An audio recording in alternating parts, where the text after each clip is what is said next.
સ્વામિનારાયણ હરે સ્વામિનારાયણ હરે. સંવાદ 1877ના ભાદરવા સુધી પંચમીને દિવસ શ્રીજી મહારાજ ગામ શ્રી સારંગપુર મધ્યે જીવાખાચરના ઓરડાની ઓસરીએ ઢોલિયા પર વિરાજમાન હતા અને સર્વ શ્વેત વસ્ત્ર ધારણ કર્યા હતા ને પોતાના મુખારવિંદની આગળ મુનિ તથા દેશ દેશના હરિભક્તની સભા ભરાઈને બેઠી હતી. પછી પરમાનંદ સ્વામીએ પ્રશ્ન પૂછ્યો જે શ્રીમદ ભાગવતમાં કહ્યું છે જે શ્રી નરનારાયણ ઋષિ જે તે બદ્રિકાશ્રમમાં રહ્યા થકા આ ભરતખંડના સર્વે મનુષ્યના કલ્યાણને અર્થે અને સુખને અર્થે તપને કરે છે, ત્યારે સર્વે મનુષ્ય કલ્યાણના માર્ગને વિશે કેમ નથી પ્રવર્તતા? પછી શ્રીજી મહારાજ બોલ્યા છે, એનો ઉત્તર તો તે શ્રીમદ ભાગવતના પંચમ સ્કંધને વિશે જ છે.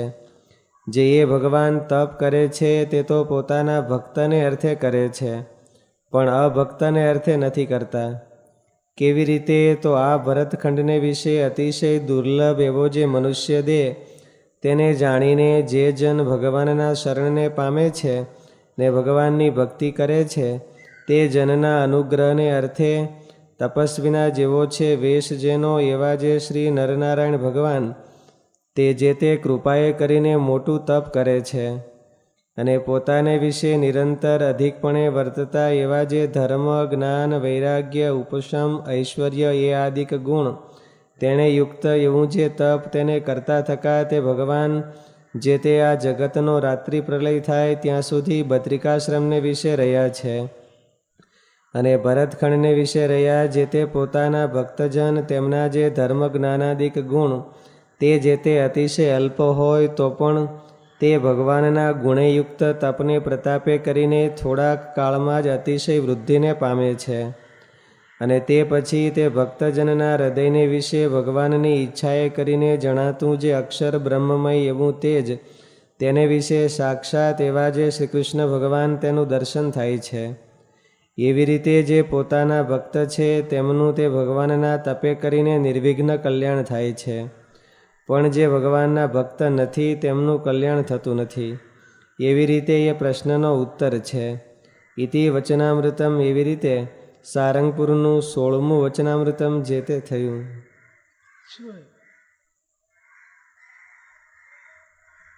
ભગવાન છે એ પોતાના ભક્તના ધર્મ જ્ઞાન વૈરાગ્ય બુદ્ધિ માટે રક્ષા માટે તપ કરે છે. અભક્ત માટે અભક્ત કોણ ને ભગત કોણ? જેને ભગવાનની શરણાગતિ લીધી હોય એ ભક્ત. તો આપણે તો બધાએ શરણાગતિ લીધી છે તો બધા હરખા કેમ નથી? તો બધા હરખા કેમ નહીં? શરણાગતિ લીધી હોય ને તો બધાને હરખું મળવું જોઈએ કે ન મળવું જોઈએ? તમે જમવા બેહો ને તમને હવે થોડુંક જ પીરશે બોલે પછી અને બીજા સામેને ઢગલો કરી દે તો બ્રહ્મ સ્વામીજી એવું કરતા હોય છે. એને ઢગલો કરવાનો બહુ શોખ છે.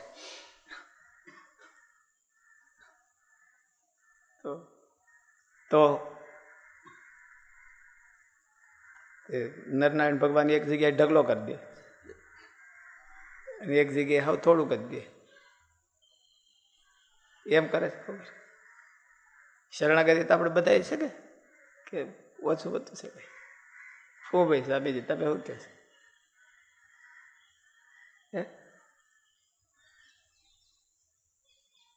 સ્વામીજી શું કે? દુર્લભ મનુષ્ય દેહ મળ્યો છે અને ભગવાન મળ્યા છે, વેદ લાગે ખપ હોય તો એને વધારે તે ભગવાન જાણતા છે કે આને બહુ વેગ છે ને આને નથી એવું એ તો ખબર હોય બધી. શું ભાઈ સ્વામીજી સરળ સ્વામીજી શું કે?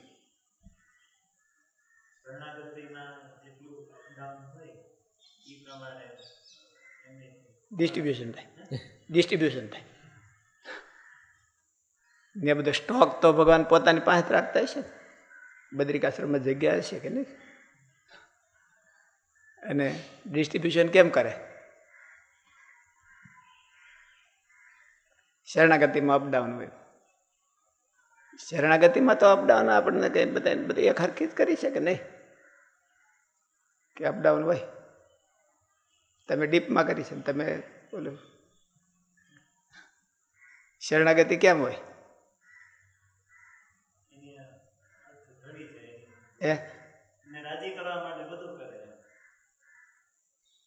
ખપ ડિમાન્ડ પ્રમાણે ડિસ્ટ્રીબ્યુશન કરે એમ.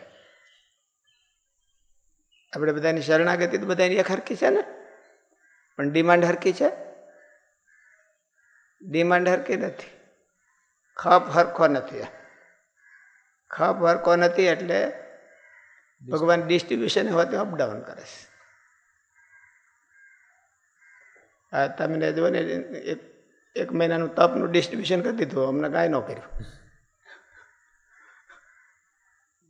અમને ખાવાનું હોય તો કે તમારે બધાને ભાગનું તમારે ખાઈ જવાનું. એટલે ખપ પ્રમાણે ડિસ્ટ્રીબ્યુશન કરે. ભાગવતમાં મહારાજ કીધું ને, પંચમ સ્કંદમાં લખ્યું છે એનું.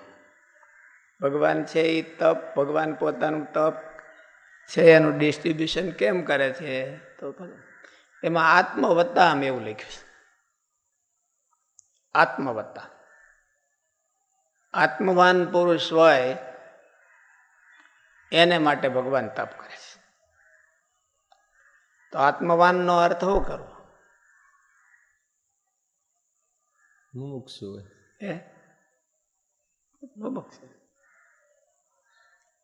આત્મવાનનો અર્થ તો બે થાય. પરમાત્મા, આત્મા એટલે પરમાત્મા હોતે, આત્મા એટલે પોતાનું ચેતન એ હોતે. એને વાન પ્રત્યે લાગ્યો છે, આત્મવાન એમ. વતુ મત એટલે એવા અર્થમાં લાગ્યો હશે. એને મહારાજ ગુજરાતી કરી દીધું. ગુજરાતીમાં એવું કહી દીધું, જે મનુષ્ય દેહની દુર્લભતા સમજી અને ભગવાનનો ખપ રાખે, ભગવાનને માર્ગે હાલવાનો ખપ રાખે, એને ભગવાનનું તપ મળે, બીજાને ન મળે. બધાએ હાલતા નથી એવું લખ્યું ને. બધાએ કેમ હાલતા નથી? બધાયનું તો ઠીક છે, પણ આપણે બધા અહીંયા ભેળા થયા છીએ, ખપવાળા ભેળા થયા, તો બધાને કેમ હરખું ડિસ્ટ્રીબ્યુશન થતું નથી? ભગવાન જ એવું કરતા છે ડિસ્ટ્રીબ્યુશન આગા પાછું કે નહીં? ભગવાન એવું કરવાની ટેવ છે. એકને વિશ્વમંગલ સ્વામીને જાજુ ડિસ્ટ્રીબ્યુશન કરી દે, પછી કૃષ્ણચંદ્ર સ્વામીને હવે થોડુંક જ ડિસ્ટ્રીબ્યુશન કરે. પીરસવામાં કરો એમ કહે.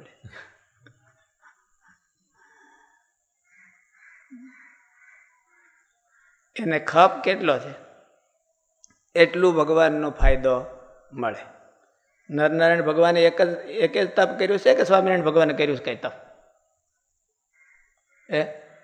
મહારાજે તો વધારે. એ તપનો ફાયદો કોને મળે? સ્વામિનારાયણ ભગવાને હું તપ કર્યું?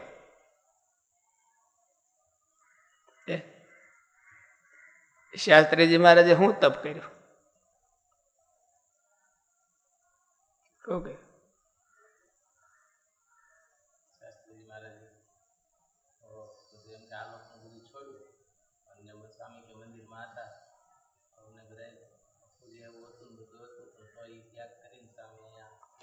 આ સંસ્થા કરી તપ જ કર્યું કહેવાય એમ કે એમને એમ થઈ જાય તપ કર્યા વિના. તપ એટલે હું સહન કરવું કહીએ તો સહન કર્યા વિના થઈ ગઈ છે. તેને ફાયદો કોને મળે?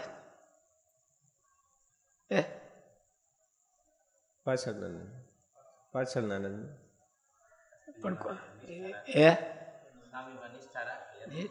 રિયલ ફાયદો તો આત્મવત્તા એટલે મોક્ષના માર્ગનો ફાયદો કોને મળે?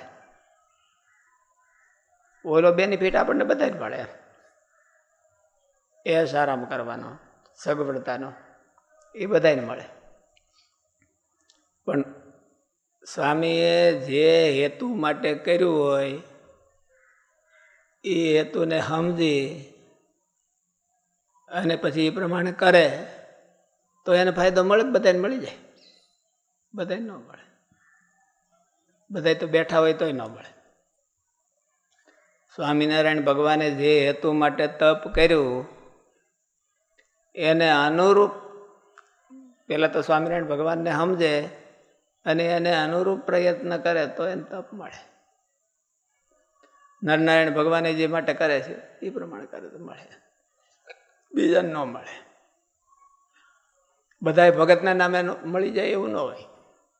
આપણે બધા ભગત જ છે તો કે નથી ભાઈ, કે આપણે ભગત કક્ષામાંથી ઊંચા આવી ગયા એટલે આપણને ન મળે, ઓલા બે ભગત જ રહ્યા.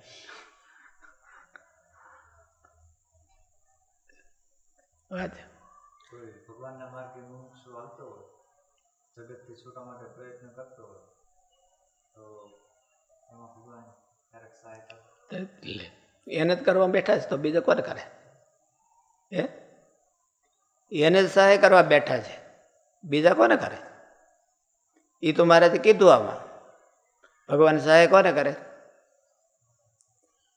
કે પ્રયત્ન કરતો હોય એને કરે. ટીલા ટપકા લગાવીને બેસી ગયો એને કરી દે એવું ન હોય. પણ પ્રયત્ન કંઈક કરતો હોય ને એને ભગવાન સહાય કરે. તો તમારે કહેવાનું શું છે? ન કરતા હોય એવું લાગે છે.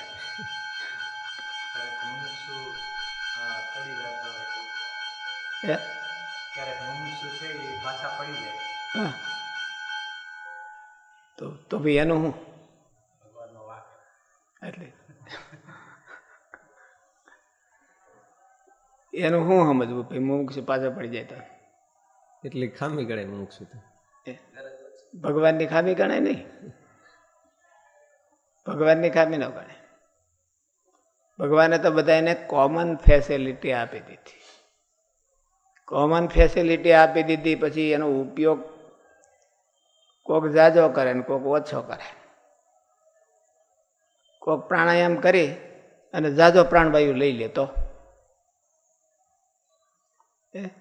એમાં કોનો વાંક?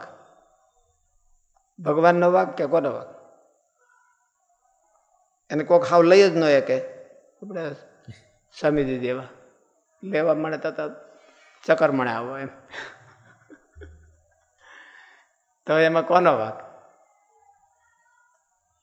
ભગવાને કોમન ફેસિલિટી આપી દીધી. સ્વામિનારાયણ ભગવાને તપ કરીને કોમન ફેસિલિટી ઊભી કરી દીધી.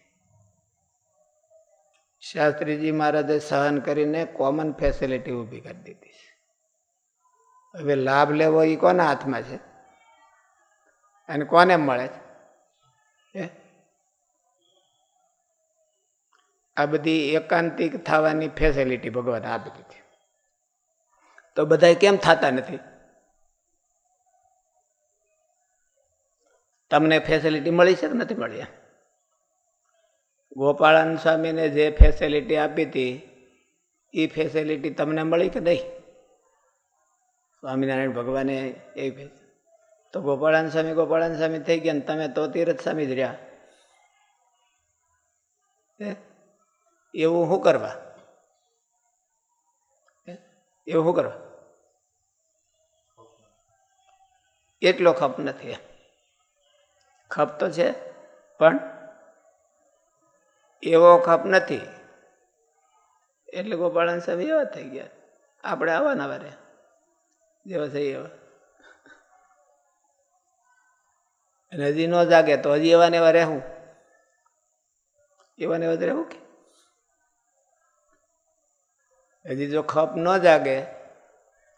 આ બધી વસ્તુઓ ભગવાને શા માટે બનાવી છે એ આપણને સમજાય નહીં અને ખપ ન જાગે એનો તો આપણો ફેરફાર થાય નહીં. ભગવાને તો આ બધું એનું સર્જન કર્યું છે એ બહુ મહા દાખલો કરીને આ સત્સંગનું સર્જન કર્યું છે. ગુણાદત્તાનંદ સ્વામી લખ્યું મહા દાખલો કર્યો છે. અને આ સત્સંગનું સર્જન કર્યું છે. અને બધાને કે એમાં ભેદભાવ રાખ્યો છે ભગવાને, કે આને જ એટલું મળે ને આને એટલું ન મળે, એવું રાખ્યું છે. કે કોઈક હાવ પામર જેવું હોય તો એને માટે સરખી ફેસિલિટી આપી કે પામરને માટે નહીં? એને ગોપાળાનંદ સ્વામીને, મુક્તાનંદ સ્વામીને એને વીઆઈપી, વીવીઆઈપી, કોમન, અને જેને પાસ હોય એને જ એન્ટ્રી એવું આપ્યું. સ્વામિનારાયણ ભગવાને સત્સંગીને માટે જ આ બધી ફેસિલિટી કરી કે કુસંગીને માટે હતી? કોને માટે કરી? કોને માટે કરી એમ કહો? ગમે તે લાભ લઈએ કે એના સત્સંગી જ બધા લાભ લે એવું ભગવાને રાખ્યું છે? એવું કાંઈ રાખ્યું નથી. આ તો ઠીક છે એને, અને કોકને બીજાને લાભ લેવો હોય તો સત્સંગી સિવાયના ને તો લે. તો પછી ભગવાન એને ડિસ્ટ્રીબ્યુશન કરે કે ન કરે? ઓલું તપ કર્યું છે હે કે ન કરે? બધાને કરે. ભગવાનને તો ભગવાનને કહે તો મારો તારો એવું કઈ છે નહીં એમ. આ તો ખાલી અમુક વર્ગ પાડ્યો કે આ એના આશ્રિત એમ, અને આ એના આશ્રિત નહીં. પણ બધા જીવ કોના? અને ભગવાન ડિસ્ટ્રીબ્યુશન કરે એમાં કે મારું તારું કોનું કરે? તો ભગવાન ડિસ્ટ્રીબ્યુશન કરે એમાં એનું મેજરમેન્ટ શું? મેજર કેને આધારે કરે? ખપ વાળો હોય અને તિલક ચાંટલા વિનાનો હોય તો એને આપે, અને ખપ હોય, ખપ ન હોય અને પડખામ બેઠો હોય તો એવા ભગવાન છેતરાઈ જાય એવા નથી કે આ પડખામ બેઠો છે એટલે બહુ ભગત છે. પડખામ બેઠા હોય તો બહુ ભગત જ હોય ને, કે નહીં?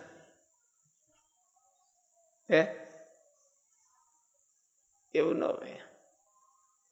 જેને જેટલો ખપ જાગે એટલો ભગવાનનો ફાયદો, એને ભગવાનના તપનો ફાયદો વધારે મળે. ભગવાન એને ડિસ્ટ્રીબ્યુશન હોતે કરે.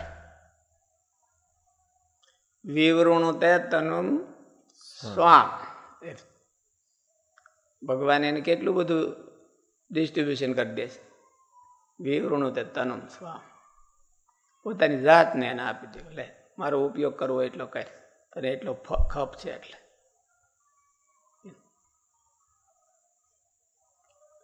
પણ છેતરાય એવા નહીં. આપણે પડખે જઈને બે જઈ જગ્યા હોય ને પછી બીજાને કોઈ કરવા ન દે એટલે ભગવાન છેતરાઈ જાય એવું ન હોય. મહારાજના આશ્રિત ન હોય અને તપ કરતા હોય તો એને મહારાજનો રાજીપો મળે કે? મહારાજના સંકલ્પ હારે મેચિંગ કરે તો મળે જ, તો શું કરે ન મળે? તો સ્વામિનારાયણ ઓલું નથી, કૃષ્ણપ્રિય સ્વામી એક જણાને વાત કરે છે. એ પછી સાધુ થઈ ગયા હતા મારા દાયરામાં, રામાનુજાનંદ સ્વામી. એ પેલા પરોક્ષમાં હતા અને વ્યાજ વટાવનો ધંધો કરતા હતા. વ્યાજ વટાવનો ધંધો કરતા હતા એમાં એક વખત ઉઘરાણીએ ગયા હતા અને પૈસા થોડાક વેળાતા, ચોર વાહે પડ્યા અને ભાગ્યા. પછી ભાગે અને કે એને એવો સંકલ્પ કર્યો, વરતાલ બાજુના ગામના હતા, સ્વામિનારાયણ ભગવાનનું નામ સાંભળ્યું છે. સ્વામિનારાયણ ભગવાનને જોયા નહોતા કે હે સ્વામિનારાયણ ભગવાન, તમે ભગવાન હો તો મને બચાવજો, તમે ભગવાન હો તો મને બચાવજો. તો ત્યાં તો મહારાજ આવ્યા હાજી ઘોડાને લઈને. એટલે ચોર વાહે આ દોડ્યા જાય, એની વાહે ચોર ને એની વાહે મહારાજ ઘોડા લઈને, અને બધા એને પકડી અને હારી પેટ હોટાવ્યા. અને કે ખો બોલાવી દીધું, એવું કરી દીધું, ભાગે જાઓ. પછી મહારાજ અદૃશ્ય થઈ ગયા. મહારાજ પછી એ સીધા એને મનમાં એમ થયું કે મને બચાવ્યો સ્વામિનારાયણ ભગવાને, અને જો ઓલા ચોર મળ્યા હોત તો મને મારી નાખે. મેં મારા જીવનું કલ્યાણ તો કર્યું નથી હજી, એટલી જિંદગી વહી ગઈ. મારા જીવનું કાંઈ સારું થાય એવું તો મેં હજી સુધી કર્યું નથી, તો હું થાત મારું, હું ક્યાં જાત મારીને. એટલે કે હવે એના ગામ ન ગયા ને સીધા વડતાલ ગયા, અને ઓલા પૈસા હતા એ લઈને મહારાજને આપ્યા, ઉઘરાણીને આવ્યા હતા. મહારાજ મને તમે સાધુ કરો. અને મહારાજે સાધુ કર્યા ને એના રામાનુજાનંદ સ્વામી નામ પાડ્યા, અને ગુણાતીતાનંદ સ્વામી ભેળો જૂનાગઢ રહેતા. તો એ ક્યાં ભગવાનના ભગત, એને મહારાજના હતા નહીં. મહારાજ આશ્રિત થયા પછી મહારાજના આશ્રિત થયા પહેલા રક્ષા કરી કે પછી રક્ષા કરી? રક્ષા તો કલ્યાણ છે, કલ્યાણ થાય કે નહીં? કલ્યાણ થાય જ તો. આશરો ન હોય તોય આશરો પછી ખપ હોય એટલે આશરો થાય જ ને. આશરાની જેમ આપણે સમજીએ છીએ કે કાળ માયા પાપ કર્મ એ બોલે તો જ આશરો થઈ ગયો કહેવાય, એવું નથી. એમ એની પરોક્ષમાં હોય ને તપ કરતા હોય, મહારાજના આશ્રિત ન હોય, મહારાજની ઓળખાણ ન હોય તો ન થાય. તો એને તપનું, મહારાજના તપનું ફળ, તપનું ફળ તો એને તપનું ફળ ન. મહારાજે એવું કીધું કે મનુષ્ય જન્મ, ભારતખંડમાં મનુષ્ય જન્મ ધારણ કરી અને એનું મહત્વ સમજે અને ભગવાનને સમજે તો થાય. નરનારાયણ ભગવાનને એ હું કરવા તપ કરે છે અને હું એની બેની ફ્રીક્વન્સી મેળવી દે તો એને ફાયદો મળે. સ્વામિનારાયણ ભગવાને અહીંયા આવો સંકલ્પ કર્યો છે એટલે હું આવું તપ કરું છું તો એને મળે.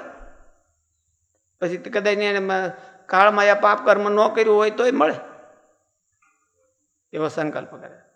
ભગવાનને તો કઈ એવું મારું કે તારું એવું છે નહીં. સંકલ્પથી હામો થવો જોઈએ. પછી એને કદાચ આ બધી સ્થૂળ પ્રક્રિયા ન થઈ હોય તો કરે, અને સ્થૂળ પ્રક્રિયા થઈ ગઈ હોય અને સમજ્યો ન હોય કાંઈ કે હું મેં કર્યું, એ સમજ્યો ન હોય તો ભગવાન કરી દે. સ્વામિનારાયણ ભગવાનને સમજે અને એ શું કરવા આવ્યા હતા, એનો હેતુ શું હતો, અને એને અનુરૂપ રિસ્પોન્સ આપે એને થાય. પછી તિલક ચાંદલો ન કર્યો હોય તોય થાય, અને ઓલું ન કરે તો આ તો એને મનમાં આ વિધિ વિધાનનું એક સાયકોલોજી હોય છે કે આપણે આવા ભગવા લુગડા પહેરીએ એટલે સંકલ્પ બદલી જાય. ધોતિયું પહેરે એટલે ધોળા કપડાં પહેરે તોય સંકલ્પ બદલી જાય, અને ઓલા પેન્ટ શર્ટ પહેર્યા હોય તો એની સાયકોલોજી થતી હોય છે. એ કપડાં છે એ એટલું સાયકોલોજી બદલાવે છે. તો આ વિધિ વિધાન હોતે નિરર્થક છે એવું નથી, એ સાયકોલોજી બદલાવે છે કે મેં ભગવાનનો આશરો કર્યો છે એટલે એની સાયકોલોજી, એની થિંકિંગ છે એ બદલી જાય. પણ બધાયનું બદલી જ જાય એવું ન હોય, બધાયનું હરખું બદલે. ઘણા તો બધું કરે ગળી જાય તોય પાછું થિંકિંગ બદલે નહીં એનું. ભગવાને જેટલા કર્યા છે એટલે બધા ગળી ગયા હોય તોય થિંકિંગ ન બદલે. એટલે થિંકિંગ બદલવા માટેની આ બધી શાસ્ત્રોએ વિધિ વિધાન કર્યા છે. ભગવાન છે એનો તો સીધો એપ્રોચ થઈ શકે છે. જીવે કાંઈ કોઈ વિધિ વિધાનમાં પસાર ન થયા હોય અને એને કોઈ જીવને એપ્રોચ કરવો હોય સીધો ભગવાનનો તો સીધો એપ્રોચ થાય. ભગવાન છે એ તો બધા એના માટે ખુલ્લા જ દરવાજા રાખ્યા. સમોહમ સર્વભૂતાનામ, બધા મારે બધા હરખા છે. આને ક્યાં વિધિ વિધાન કર્યા હતા લ્યો. અને એને સીધો પરચો મહારાજે દીધો કે ભગવાન તમે જો ભગવાન હો, સ્વામિનારાયણ ભગવાન જો બધા કહે છે કે સ્વામિનારાયણ ભગવાન છે, એને શું કીધું કે બધા કહે છે કે સ્વામિનારાયણ ભગવાન છે, જો તમે ભગવાન હો તો મારી રક્ષા કરજો. જો એટલી જ વાત હતી તો મહારાજ તરત રક્ષા કરી લો. એટલે એ કઈ એને તિલક ચાંદલો ને એને કઈ કર્યું નહોતું ને, હજી ઓલું કાળમાં એ પાપ કર્મ કર્યું નહોતું એવું બધું, અને તોય મહારાજ એની રક્ષા કરીને આપણે રાયડું નાખીએ તોય ન કરે. આપણે કાળમાં એ પાપ કરીને બેઠા છે. એટલે ભગવાન કોની રક્ષા કરે અને ભગવાનના તપનો કોને ફાયદો થાય, ડિમાન્ડ જાગે જેને, અને પછી ભગવાનને જાણે કે આવી ડિમાન્ડ પૂરી કરવા વાળા તો એ જ છે, એટલે એનો એપ્રોચ કરે. એપ્રોચ તો મેન્ટલી જ થાય છે. ઓલા બધા તો ખાલી એના બાહ્ય ઉપચારો છે. બાહ્ય ઉપચારો નકામા છે એવું નથી, એનાથી હોતી મેન્ટાલિટી ફરે છે. આપણે જેમ જેમ બાહ્ય આ બધા ચિહ્નો ફેરવીએ એટલે મેન્ટાલિટી થોડીક ફરી જાય એને લઈને.